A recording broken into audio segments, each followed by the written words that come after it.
अस्सलाम व्यूवर्स, मैं आज आपको आलू चने की चाट बनाना सिखाऊंगी।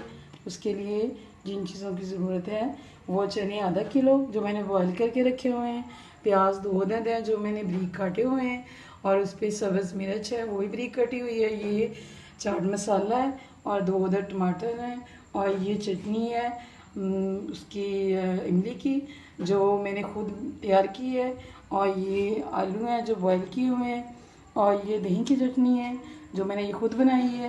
और इसकी रेसिपी ये है कि हमने दही लेना है 1 प्याली, और हमने धनिया और पुदीना उसके पत्ते तकरीबन 1 प्याली ले लेने हैं, और 6 अदद सब्ज़ मिर्च लेनी है। थोड़ा सा नमक लेके इसको ब्लेंड कर लेना है ब्लेंडर में। और इसी तरह ये इमली की चटनी बनाने का तरीका का ये है कि इसको हम पहले इमली को भिगो देंगे और फिर इसको छान लेंगे, पानी इसका निकाल के इसमें गुड़ के 2 चम्मच डालेंगे, ज़ीरा डालेंगे और सुरख मिर्च और नमक डाल के इसको पकाएंगे अच्छी तरह, और इसको पका के कम कर लेंगे। इतना पकाएंगे ये थोड़ी रह जाए। ये 1 गिलास पानी था तकरीबन, और ये इतना पक चुका है कि अब इतना सा रह गया है। अब ये सारी चीज़ें मैंने तैयार कर ली हैं। अब हम इसको पहले चने डालेंगे,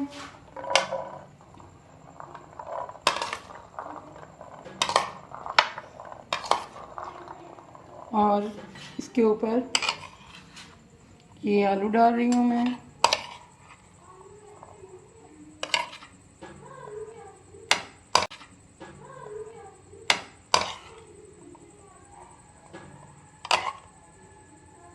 और ये दही डालने लगी हूँ। ये प्याज है, सब्ज़ मिर्च है, और ये टमाटर हैं,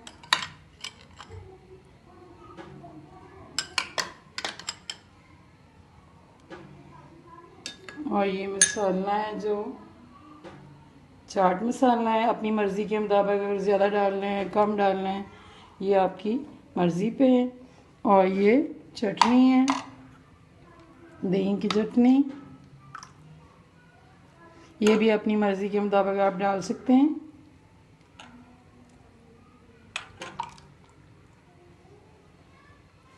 और ये इमली की चटनी है, और ये हमारी चाट रेडी हो गई है। आप घर में ज़रूर बनाइएगा, और ये बड़ी मज़े की चाट है। ये घर में बनाइएगा और इजीली बन जाती है। आप इसको ट्राई कीजिएगा, ये और मेरे चैनल को सब्सक्राइब कीजिए, शेयर कीजिए एंड लाइक कीजिए। Thank you.